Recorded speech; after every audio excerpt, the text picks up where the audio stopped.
పరిశుద్ధ పరమ తండ్రి, ఈ ప్రత్యేకమైన సమయంలో చిన్నగొల్లపాలెం గ్రామము నుండి పెళ్లి కుమారుడు చిరంజీవి సురేష్ బాబు పంపించిన ప్రధాన వస్తువులన్నిటిని బట్టి మీకు వందనాలు. పెళ్లి కుమారుని ఇంటి దగ్గర నుంచి లేక ఇంటి తరపు నుంచి వచ్చిన పెద్దలు, కుటుంబ రక్త సంబంధులను బట్టి నీకు స్తోత్రాలు. అలాగుని కోరుకులు గ్రామ కాపురస్తులు, మా ప్రియులు, మీ దాసులు వడ్డే శ్రీనివాస్ గారిని బట్టి, వారి సతీమణి మా సోదరి వెంకటలక్ష్మి గారిని బట్టి ప్రార్థిస్తూ, ఆ దంపతులను ప్రేమించి వారికి ఇచ్చిన కుమార్తె చిరంజీవి సౌభాగ్యవతి పెళ్లి కుమార్తె జయశ్రీని బట్టి వందనాలు. పెళ్లి కుమారుడు చిరంజీవి సురేష్ బాబు పంపించిన ప్రధాన వస్తువులు అనగా జయశ్రీకి పంపించిన ఈ ప్రధాన వస్తువులన్నిటి కొరకే నీకు స్తోత్రాలు. మరి సమయంలో పెళ్లి కుమార్తె తరపున వచ్చిన పెద్దలు, మరి పెళ్లి కుమార్తె తరపున పెద్దలకు ప్రధానం అందిస్తూ ఉండగా అనగా నూతన వస్త్రాలు, అలంకరణ సామాను, అలాగే ఆహార పదార్థాలు, ఫ్రూట్స్, స్వీట్స్, ఇంకా వగేరా సామాను తీసుకొచ్చారు. ఇవన్నీ అందిస్తూ ఉండగా వీటిని మీరు ఆశీర్వదించమని, దీవించమని ప్రార్థన చేస్తున్నాం. పెళ్లి కుమారుడు పంపించిన నూతన వస్త్రాలు ధరించుకుని పెళ్లి కుమార్తె వేదిక మీదకి రావడానికి నీ కృపదయ చేయండి. ప్రధానం అందిస్తున్న ప్రధానాన్ని మీరు దీవించి మీరు ఆశీర్వదించమని కోరుకుంటూ యేసు నామమున అడిగి వేడుకొనుచున్నాము తండ్రి, ఆమేన్. ఉద్దేశాన్ని, భావాన్ని మనం గ్రహించాలి. దేవుని వాక్యంలో ఒక మాట ఉంది. హోషియా గ్రంథము 2వ అధ్యాయము 19వ వచనములో ఒక చక్కటి మాట ఉంటుంది. హోషియా గ్రంథము 2వ అధ్యాయము 19వ వచనము. దేవుని లేఖన భాగాన్ని చదువుకుందామండి. ఎవరైనా చదువుతారా? అక్కడ ఏమని ఉంటుందంటే, నీవు నిత్యము నాకుండునట్లుగా. చాలా గొప్ప మాటలు ఇవి, మనం ఆలోచించాలి. నీవు నిత్యము నాకుండునట్లుగా నీతిని బట్టి తీర్పు తీర్చుట వలనను దయా దాక్షిణ్యములు చూపుట వలనను నిన్ను ప్రధానము చేసుకుందును అని వ్రాయబడింది. దానియేలు గ్రంథం తర్వాత ఉంటుందండి. నీవు నిత్యము నాకుండునట్లుగా నీతిని బట్టి తీర్పు తీర్చుట వలనను దయా దాక్షిణ్యములు చూపుట వలనను నిన్ను ప్రధానము చేసుకుందును అని దేవుని వాక్యంలో వ్రాయబడింది. ఈ మాటల్లో ఉన్న గూఢార్థం ఏమిటంటే, ఇప్పుడు మనం ప్రధానం చేస్తాం, పెద్దలు ప్రధానం అందుకున్నారు. పెళ్లి కుమారుడు ప్రధాన సామానం పంపించారు. ఏమండి, నూతన వస్త్రాలు పంపించారు, అలాగనే అలంకరణ సామానం పంపించారు, స్వీటు, ఫ్రూట్స్ ఇవన్నీ పంపించారు. ఇలాగున ప్రధాన వస్తువులన్నీ పంపించారు. రెడీ అయిపోయిందమ్మా. నూతన వస్త్రాలు ధరించుకుని ప్రధానం చేయబడి మా మధ్యలోకి వచ్చిన పెళ్లి కుమార్తె జయశ్రీని బట్టి మీకు వందనాలు, స్తోత్రాలు. కుమార్తెని దీవించండి. పెద్దలందరూ ఇక్కడ ఆశీర్వదిస్తూ ఉండగా, దైవజనులు, ఉభయ కుటుంబాల పెద్దలు అందరూ ఆశీర్వదిస్తూ ఉండగా మీ మెండైన దీవెనలు బిడ మీద కుమ్మరించండి. రేపు జరగని వివాహంలో తోడై ఉండండి. అన్ని విషయాలు సహాయపడుతూ రమ్మని కోరుకుంటూ, కుమార్తెని మీరు ఆశీర్వదించి దీవించమని కోరుకుంటూ యేసు నామమున అడిగి వేడుకుంటున్నాము తండ్రి, ఆమేన్. ఈ పెళ్లి కుమారుడు పంపించిన నూతన వస్త్రాలు ధరించుకొని కుమార్తె జయశ్రీ పెళ్లి కుమార్తె మన మధ్యలోకి రావడం జరిగింది. ఇప్పుడు ఆ ప్రధాన వస్త్రాల మీదే మేము తీసుకుని వెళతాం. పెళ్లి కుమార్తెను తీసుకుని వెళతాం. తీసుకుని వెళ్ళి రేపు ఉదయకాలం వివాహం చేస్తాం. ఇక సురేష్ బాబు, జయశ్రీ 100 ఏళ్ళు కలిసి జీవిస్తారు కదా. వివాహ తంతు అదే కదా జరిగేది. ప్రధాన కార్యక్రమం, ప్రధానంలో వస్త్రాలు ఇచ్చి అవి ధరింపజేసి తీసుకుని వెళ్ళి వివాహం చేస్తాం. 100 ఏళ్ళు కలిసి వారు జీవిస్తారు. ఇది భూమి మీద జరుగుతున్న వివాహ తంతులో జరిగే కార్యాలు. అలాగే నూతన వస్త్రాలు ఎలా పంపించాడో అలాగే దేవాది దేవుడు కూడా మనకేం పంపించాడు చెప్పన? రక్షణ వస్త్రాలు. చెప్పండి, ఏ వస్త్రాలు? రక్షణ వస్త్రం. దేనికి రక్షణ? దేనికి రక్షణ? ఇది మనం ఆలోచించాలి. దేనికి రక్షణ అనగా ఆత్మకు రక్షణ. ఏమండి? ఎందుకంటే ఆత్మ నాశనము లేనిది అని దేవుని వాక్యం చెప్తుంది. భగవద్గీతలో మాట చెప్తాడు, నైనం చిందంతి చస్త్రాణి నైనం దహతి పావకః నైనం క్లేదయంత్యాపో నశోషయతి మారుతః నశోషయతి మారుతః అన్నాడు. అంటే ఆ శ్లోకానికి అర్థం ఏమిటంటే ఆత్మ నాశనము లేనిది అన్నాడు. మనలో ఉన్న ఆత్మకి ఎన్ని యుగాలు గడిచినా నాశనము లేదు, అది యుగయుగాలు బ్రతుకుతుంది. కారణం ఏంటి చెప్పన, దేవుడు యుగయుగాలు బ్రతుకువాడు కనుక దేవునికి చావు అనేదే లేదు కనుక ఆయన ఇచ్చిన ఆత్మకు కూడా చావు అనేది లేదు. అమ్మ వినాలి, ఇందాక మనం చదువుకున్న మాట, నీవు నిత్యము నాకుండునట్లుగా అన్నాడు. ఇప్పుడు కుమార్తె జయశ్రీ నిత్యము సురేష్ కొరకు ప్రదానం చేయబడింది.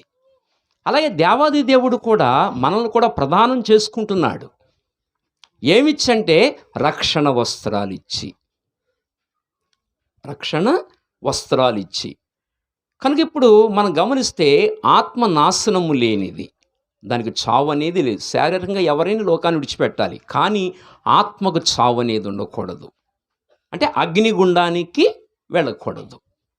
అగ్నిగుండానికి వెళ్ళకూడదంటే దేవుడేమో పరిశుద్ధుడు, మానవులు మనం ఎవరని చెప్పండి, అపవిత్రులు, పాపులమి. నేను ఓ ప్రశ్న అడగను మిమ్మల్ని.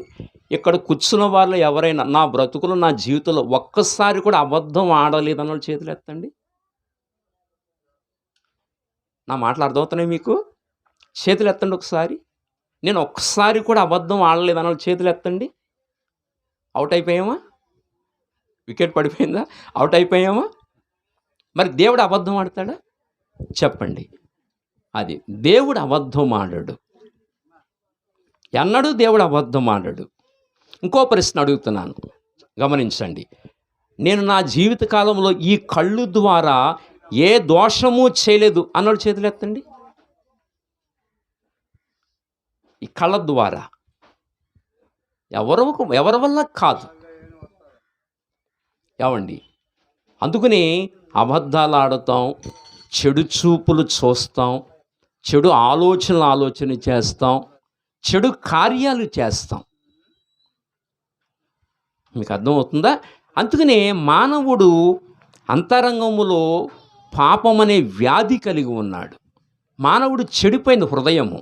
దేవుడు మానవుని ఇలా చేయలా, అబద్ధాలు ఆడేవాడిగా, మోసం చేసేవాడిగా, చెడు చూపులు చూసేవాడిగా, చెడు ఆలోచించేవాడిగా దేవుడు మనిషిని ఇలాగూ చేయలేదు. దేవుడు యథార్థవర్తనుడు, దేవుడు పరిశుద్ధుడు, దేవుడు నమ్మకమైన వాడు, సత్యవంతుడు. మనిషిని అలాగే చేశాడు, యథార్థవంతులుగానే చేశాడు. కానీ మయంగా సాతాను పాడు చేశాడు మనిషిని, అపవాది పాడు చేశాడు, హృదయాన్ని పాడు చేశాడు, అపవిత్రం చేశాడు. కనుక ఇప్పుడు ఈ అపవిత్రతను కడగడానికి, హృదయాన్ని శుద్ధి చేయడానికి, శరీరం శుద్ధి కావాలంటే మంచినీళ్ళతో స్నానం చేస్తాం. అవును కదండి?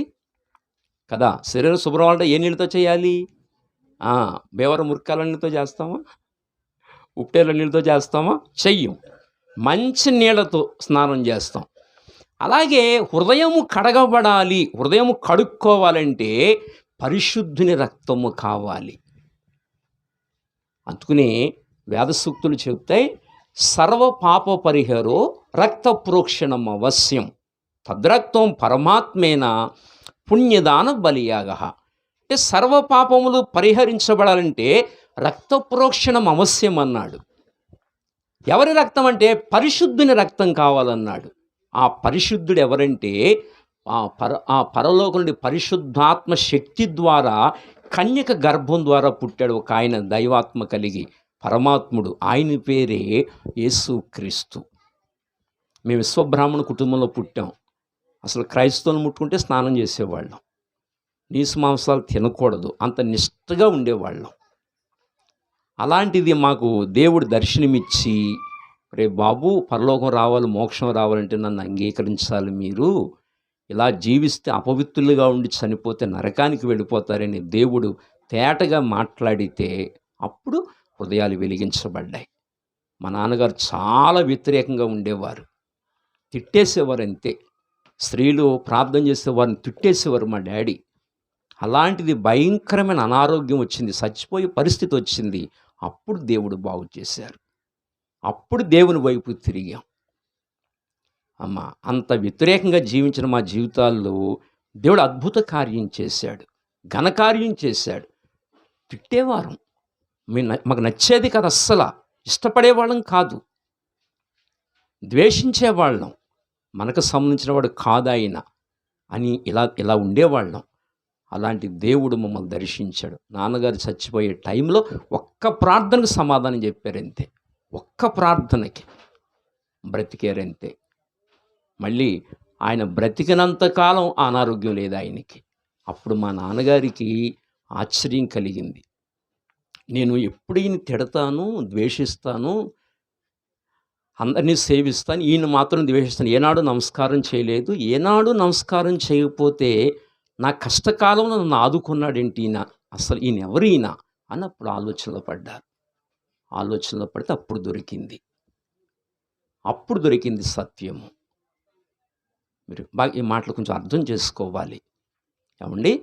కనుక అపవిత్రుడైన మానవుణ్ణి శుద్ధి చేసి సురేష్ బాబు పెండ్లి కుమారుడు వస్త్రాలు పంపించినట్లుగా ఆయన ఈ లోకానికి దిగివచ్చి మనం చేతుల ద్వారా చేసిన పాపాలకి ఆయన చేతుల్లో మేకులు, మన కాళ్ళ ద్వారా చేసిన పాపాలకి ఆయన కాళ్ళలో మేకులు, మన చెడు ఆలోచనలకి ఆయన తల మీద ముళ్ళ కిరీటం. అలాగే హృదయంలోంచి చెడు ఆలోచనలకి హృదయంలో బళ్ళేపు పోటు. అంటే మనందరం చేసిన పాపపు శిక్ష ఆయన అనుభవించాడు. కుమారుడా, నువ్వు వద్దు, నువ్వు అనుభవించలేవు, నీ వల్ల అవ్వదు, నీ స్థానంలో నేను అనుభవిస్తాను అని మనందరి దోష శిక్ష ఆయన అనుభవించాడు. ఆయన అనుభవించి ఆ పాపానికి వచ్చే జీతం మరణం, అప్పుడు ఆయన మరణించి తిరిగి లేచారు. మీకు అర్థమవుతుందా? అలాగున మనకేమిచ్చారంటే రక్షణ వస్త్రాలు. దేనికి రక్షణ అంటే ఆత్మకు రక్షణ. అంటే మనకేమిచ్చాడంటే నిత్య జీవాన్ని ఇచ్చాడు. అంటే యుగయుగాలు జీవించే జీవాన్ని దేవుడు మనకిచ్చాడు. ఇందాక అందరూ చదువుకున్నాం, నిత్యము నీవు నాకుండునట్లుగా అన్నాడు. నరకానికి వెళ్ళిపోతున్న మనల్ని, నిత్య మరణానికి వెళ్ళిపోతున్న మనల్ని నిత్యము ఆయనతో ఉండడానికి రక్షణ వస్త్రాలు పంపించాడు. సురేష్ బాబు పంపించినట్లుగా ఇదిగో ఈ వస్త్రాలు ధరించుకుని నా దగ్గర నా వివాహం ఆడి నాతో నిత్యము జీవించు అని చెప్పినట్లుగా దేవాది దేవుడు మనకేమిచ్చాడంటే, మానవ జాతికి యావత్తుకి ఏమిచ్చాడంటే రక్షణ వస్త్రాలు. అందుకే అంటాడు, చత్వారి శృంగతయో అస్య పాద ద్విపాద ద్విహస్త సప్త శీర్షే హస్తాసో హస్య త్రిధావృద్ధ వృషభోరోరవీతి మహాదేవో మత్యాగం అవివేశ అన్నాడు. ఈ మాటకు అర్థం ఏంటంటే, మహాదేవు అంటే మహాదేవుడు, మర్త్యాగము, మర్చులంటే మానవులు, యాగం అంటే యజ్ఞము. మహాదేవుడు మానవుడై యజ్ఞము చేయాలి. ఏంటా యజ్ఞము? ద్విపాద ద్విహస్త అంటే 2 పాదములలో 2 హస్తములలో, త్రిధావృద్ధ వృషభోరోరవీతి అంటే 3 మ్రేకుల మీద పశువు వలె వ్రేలాడాలి అని ఆ శ్లోకం యొక్క అర్థం. అందుకని 3 మేకుల మీద పశువు వలె వ్రేలాడాడు. యోహాను ఏమన్నాడు? లోక పాపలను మోసుకుని పో దేవుని గొర్రె పిల్ల, పశువు చెప్పాడు యోహాను. అలాగుని వేదంలో కూడా చెప్పాడు, 3 మ్రేకుల మీద ఆయన వ్రేలాడుతాడు అని చెప్పాడు. 3 మ్రేకుల మీద వ్రేలాడి తన పరిశుద్ధ రక్తాన్ని కార్చి మన జన్మ కర్మ పాపములు దేవుడు కడిగి మనల్ని శుద్ధీకరించి మనకేమిచ్చాడో తెలుస్తున్న రక్షణ వస్త్రాలు. అమ్మ చెప్పండి, ఏ వస్త్రాలు? రక్షణ వస్త్రాలు. అంటే ఆత్మకేం చెప్పండి? రక్షణ. ఎక్కడికి వెళ్లకుండా? నరకాగ్ని గుండానికి వెళ్లకుండా. అందుకని ఒక చోట అంటాడు, సహయజ్ఞ ప్రజాసృష్టో పురోవాచ అనేన ప్రశిష్యద్వా మేష ఉత్విష్టక మధుక్ అన్నాడు. సహయజ్ఞ, నేనే యజ్ఞం అయిపోతాను. దేవుడు చెప్తున్నాడు, నేనే యజ్ఞం అయిపోతాను. అలా చెప్పినవాడెవరు? అనేనంటే పరిశుద్ధుడని.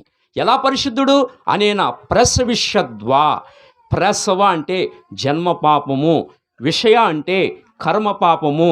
ఈ 2 పాపాలు లేనివాడు. ప్రసవిష్యద్వా అంటే 2 పాపాలు లేనివాడు. అనేన ప్రసవిష్యద్వా. మేష ఉత్విష్టక అన్నాడు. మేష ఉత్విష్టక అంటే ఒక పశువలే. మేషం అంటే పశువు, ఉత్విష్టక అంటే యజ్ఞము. ఒక పశువు వలె యజ్ఞము చేస్తాడు. మధుక్ అంటే లోకముల కొరకు. కనుక మనందరి కొరకు, సకల మానవాళి కొరకు సిలువలో యజ్ఞము చేసి తన పరిశుద్ధ రక్తాన్ని మన కొరకు చిందించి మనకి ఏ వస్త్రాలు ఇచ్చాడు చెప్పన? రక్షణ వస్త్రాలు. అదే అన్నాడు, నీవు నిత్యము నాకుండునట్లుగా దయా దాక్షిణ్యములు చూపుట వలనను. ఏం చూపించాడు మన ఎడల? దయా దాక్షిణ్యములు చూపించాడు ఈ మానవ జాతి ఎడల. దయా. మనం ఏం చేస్తున్నాం? దేవుడి మీద దయ చూపించట్లా, ద్వేషాన్ని చూపిస్తున్నాం, తప్పు చేస్తున్నాం. అదే ఆలోచించాలి ఒకసారి. మేము అదే చేసాం, తప్పు చేసాం చాలా కాలం. అలా ఉన్నప్పుడే నశించిపోయి ఉంటే నరకానికి వెళ్ళిపోయేవాళ్ళం. కానీ దేవుడు ద్వేషించినా ప్రేమించాడు మమ్మల్ని. మేము ఎంత వద్దనుకున్నాం, ఆయన మాకు వద్దనుకున్నాం, వద్దనుకునే కొలది దగ్గర అయ్యాడు మాకు. సాధారణంగా ఎవరైనా పిలవకపోతే వెళ్తామా? కానీ వద్దనుకునే కొలది దగ్గర అయ్యాడు. దేవుని ప్రేమ ఎంత గొప్పది. వద్దనుకున్నాం, ఆయన మనకు సంబంధించిన వాడు కాదనుకున్నాం, మనవాడు కాదనుకుని దూరం వెళ్ళే కొలది నువ్వు నాకు కావాలి దగ్గరికి వచ్చాడు. దేవుని ప్రేమ ఎంత గొప్పది. అందుకే బైబిల్ చెప్పింది, దేవుడు లోకమును ఎంతో ప్రేమించెను కాగా తన అద్వితీయ కుమారునిగా పుట్టిన వాని యందు విశ్వాసముంచు ప్రతివాడు నశింపక నిత్య జీవం పొందినట్లు ఆయన అనుగ్రహించిన నిత్య జీవము. ఎంత గొప్ప దేవుడు.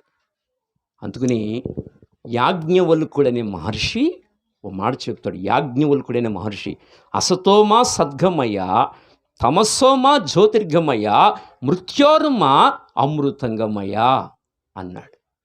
ఆ మాటకు అర్థం ఏంటంటే, అసతోమా సద్గమయ, అసత్యంలో ఉన్నాను, సద్గమయ నన్ను సత్యములోనికి నడిపించు. ఏమండి? తమస్సోమా జ్యోతిర్గమయ. తమస్సు అంటే చీకటి. ఇప్పుడు జ్యోతిర్గమయ వెలుగులోకి నడిపించు. చీకటిలో ఉన్నాను, నన్ను వెలుగులోనికి నడిపించు. మృత్యోర్మ అమృతంగమయ, మరణములో ఉన్నాను, జీవములోనికి దాటించు. బైబిల్ ఏం చెప్పుద్ది? యేసునందు విశ్వాసం ఉంచినవాడు మరణములో నుండి జీవములోనికి దాటి ఉన్నాడు అన్నాడు. ఎందుకంటే ఆయన మరణాన్ని దాటాడు కనుక ఆయన విశ్వాసం ఉంచినవాడు కూడా మరణాన్ని దాటుతాడు. అది మరణాన్ని జయించి తిరిగి లేచాడు ఆయన. మరణం ఎవరికీ లొంగలేదు. మనందరికీ తెలుసు మరణం చాలా బలము కలదని. ఎవరికీ లొంగలేదు అది. కానీ అది ఎవరికి లొంగిందంటే యేసు ప్రభువుకి లొంగి. దాన్ని లొంగదీసిన వాడు ఒకే ఒక ఆయనే ప్రభు అయిన యేసుక్రీస్తు వారు. ఎవరి హృదయములోకైతే ఆయన వస్తారో వాళ్ళకి ఇక మరణం ఉండదు. వారు యుగయుగాలు బ్రతుకుతారు, యుగయుగాలు జీవిస్తారు. ఆ నిత్య జీవాన్ని ఇవ్వటానికే ఈ లోకానికి వచ్చారు. నువ్వు నిత్యము నాకుండునట్లుగా. ఏముండునట్లుగా? నిత్యము నాకుండునట్లుగా మన ఎడల ఏం చేసి దయా దాక్షిణ్యములు చూపి తన కొడుకునిచ్చి ఇప్పుడు తీర్పు తీరుస్తాడు. నీతిని బట్టి తీర్పు తీరుస్తాడు. దేన్ని బట్టి అండి? నీతిని బట్టి తీర్పు తీర్చి అప్పుడు తనతో ఉంచుకుంటాడు సదాకాలం. నీతిని బట్టి తీర్పు తీరుస్తాడు ప్రతి మనిషికి. ఈ లోకం విడిచిపెట్టిన తర్వాత అందరి జీవితాల్లో తీర్పు తీరుస్తాడు దేవుడు. నీతిని బట్టి తీర్పు తీర్చడం వలన నేను మిమ్మల్ని ప్రధానము చేసుకుందని అన్నాడు. కనుక సురేష్ బాబు నూతన వస్త్రాలు పంపించి ఇవి కట్టుకుని నన్ను వివాహం ఆడటానికి రా అని చెప్పినట్లుగా దేవుడు మనకు కూడా రక్షణ వస్త్రాలు ఇచ్చి నా దగ్గరికి రా, నన్ను వివాహం ఆడి నాతో సదాకాలం ఉండు అని దేవుడు చెప్తున్నాడు. 2, సురేష్ బాబు ఇంకేం పంపించాడు? అలంకరణ సామాను. మనం కూడా ఏం చేయాలి? అలంకరించుకోవాలి. దేన్ని అలంకరించుకోవాలి? హృదయాన్ని అలంకరించుకోవాలి. దేనితో? పరిశుద్ధతతో, ప్రేమతో, విశ్వాసముతో, నీతితో అలంకరించుకోవాలి. కనుక అంతరంగ హృదయాన్ని అలంకరించుకోమని చెప్పాడు. కనుక సురేష్ బాబు టాయిలెట్ సామాను పంపించినట్లుగా ఇదిగో అలంకరించుకొని నా దగ్గరకు రా అని చెప్పినట్లుగా దేవుడు కూడా మనకి ఏమి ఇచ్చాడు చెప్పిన హృదయ సౌందర్యాన్ని, హృదయ అలంకరణ, ప్రేమ, జాలి, నెమ్మది, సంతోషం కదా, సమాధానం, ఇతరులను ప్రేమించటం, అలంకరణ, దీర్ఘశాంతము, ఇవన్నీ నేర్చుకోవాలి మనం. హృదయాన్ని అలంకరించుకుని దీన మనసు కలిగి అలంకరించుకుని దేవుని దగ్గరకు వెళ్ళాలని వాక్యం చెప్తుంది. ఇలాగున ఆ ప్రధానంలో ఉన్న గూఢార్థం అదే, ప్రధానంలో ఉన్న గూఢార్థం అది. అంచేత ఆహార పదార్థాలు పంపించాడు. అలాగే దేవుడు మనకి ఏం పంపించాడు? జీవవాక్యాన్ని దేవుడు మన కొరకు పంపించాడు. ఆ వాక్యం వినడం ద్వారా ఆత్మ యుగయుగాలు బ్రతుకుతుంది. నేను నిజమైన ఆహారం అన్నాడు, నిజమైన పానీయం, నన్ను తినేవాడు ఇంకెన్నటికీ చనిపోడని చెప్పాడు. అంచేత తన వాక్యాన్ని మనకిచ్చి మనం పోషిస్తున్నాడు. అందుకే మనకు పోషకుడయ్యాడు, సంరక్షకుడయ్యాడు. అందుకే భర్త అంటే అర్థం ఏంటి? పోషకుడని, సంరక్షకుడని. కనుక మరి వివాహం అయిన తర్వాత సురేష్ బాబు మరి జయశ్రీని పోషించి సంరక్షించి కాపాడుతూ రావాలి. కనుక సురేష్ బాబు దేవుణ్ణి నమ్ముకున్న కుమారుడు, మరి సత్యనారాయణ గారి కుమారుడు, రామలక్ష్మి గారి కుమారుడు, దేవుణ్ణి నమ్ముకున్న కుమారుడు, యోగ్యుడు. అలాగే మరి శ్రీనివాస్ గారి కుమార్తె, శ్రీనివాస్ గారు వెంకటలక్ష్మి గారి వారి కుమార్తె కూడా జయశ్రీ ప్రభువుని నమ్ముకుంది, రక్షణ పొందుకుంది. కనుక ఇది వివాహం దేవుని ఏర్పాటు అని నేను అనుకుంటున్నాను, నేను గమనిస్తున్నాను. ఇది దేవుని చిత్తము, దేవుని ఏర్పాటు. కనుక ఇద్దరు కూడా దేవుని ఎరిగిన బిడ్డలు. కనుక వీరిద్దరు కూడా చక్కగా వివాహం అయిన తర్వాత చక్కగా నూరేళ్ళు చక్కగా కలిసి జీవిస్తూ ఆయుర ఆరోగ్యం ఐశ్వర్యాలతో సుఖశాంతులతో వారు వర్ధిల్లాలని తెలియచేస్తూ మరి ఇంతటితో నా మాటలు ముగిస్తున్నాను. ఈ కొద్ది మాటలు దేవుడు మనల్ని కూడా దీవించి ఆశీర్వదించును గాక. ఆమేన్. చిన్న ప్రార్థన చేసుకుందాం. పరిశుద్ధుడైన తండ్రి, ఇంతవరకు ప్రధాన కార్యక్రమంలో ఉన్న గూఢార్థాన్ని కొన్ని మాటల ద్వారా వివరించి మాకు తెలియపరిచినందుకు వందనాలు. మా ప్రియులు వడ్డే శ్రీనివాసరావు గారిని బట్టి, వెంకటలక్ష్మి గారిని బట్టి, వారికి ఇచ్చిన కుమార్తె చిరంజీవి సౌభాగ్యవతి జయశ్రీని బట్టి నీకు స్తోత్రాలు. కోనసాని సత్యనారాయణ గారిని బట్టి, రామలక్ష్మి గారిని బట్టి, వారికి ఇచ్చిన సంతానాన్ని బట్టి మీకు వందనాలు. వారి కుమార్తె, అల్లుడి గారు, వారికి ఇచ్చిన బిడ్డలు, కుమారుడు, పెళ్లి కుమారుడు చిరంజీవి సురేష్ బాబు గారిని బట్టి కూడా నీకు స్తోత్రాలు. పెళ్లి కుమారుడు పంపించిన ప్రధాన వస్త్రాలు ధరించుకొని మా మధ్యలో ఉన్న కుమార్తెను మేము అందరం ఆశీర్వదిస్తున్నాం. పెళ్లి కుమార్తెను ఆశీర్వదిస్తూ ఉండగా మీ మెండైన దీవెనలు కుమ్మరించండి. రేపిరువురిని కూడా నీ సన్నిధిలో నాయన జతపరచనై ఉండగా, దంపతులుగా వారిని జతపరచనై ఉండగా సహాయము చేయండి. వారు జతపరచబడి నీకు మహిమకరంగా జీవించడానికి, నీకు మహిమ తీసుకొచ్చే నమ్మకమైన బిడ్డలుగా జీవించడానికి నీ మెండైన కృపను దయచేయమని ప్రార్థన చేస్తూ మరి మిగిలిన కార్యక్రమం అంతలో తోడయండి, సహాయం చేయండి. ఇంతవరకు ఎంతో సహాయపడుతూ వచ్చినందుకై వందనములు, స్తోత్రాలు చెల్లించుకుంటూ ఉభయ కుటుంబాలు, పెద్దలు, రక్త సంబంధులు, బంధుమిత్రులందరినీ మీరే జ్ఞాపకం చేసుకోమని కోరుకుంటూ వచ్చిన దైవజనులను బట్టి, అలాగనే చేరవచ్చిన బంధుమిత్రులందరినీ బట్టి మీకు వందనాలు, స్తోత్రాలు చెల్లించుకుంటూ జయశ్రీని మీరు దీవించి మీరు ఆశీర్వదించమని కోరుకుంటూ ప్రభువును రక్షకుడునైన యేసుక్రీస్తు ప్రభు శక్తి కలిగిన నామములో ప్రార్థించి వేడుకొనుచున్నాము తండ్రి. ఆమేన్. మన తండ్రి అయిన దేవుని దీవెనయు, పరిశుద్ధాత్మక అన్యోన్య సహవాసము, క్రీస్తు వారి యొక్క నిత్య కృప, నూతన వధూవరులైన జయశ్రీకిని, అలాగనే చిరంజీవి సురేష్ బాబు గారికి, ఉభయ కుటుంబాల తల్లిదండ్రులకు, పెద్దలకు, చేరువచ్చిన వారందరికీ, దైవజనులకి సదాకాలము దేవుడు తోడై ఉండి నడిపించునుగాక. ఆమేన్. యేసు రక్తమే జయము, ప్రభు యేసు రక్తమే జయము, ప్రభు యేసు నామము మనకి సంపూర్ణ విజయము కలుగునుగాక. ఆమేన్. ఆమేన్. ఆమేన్.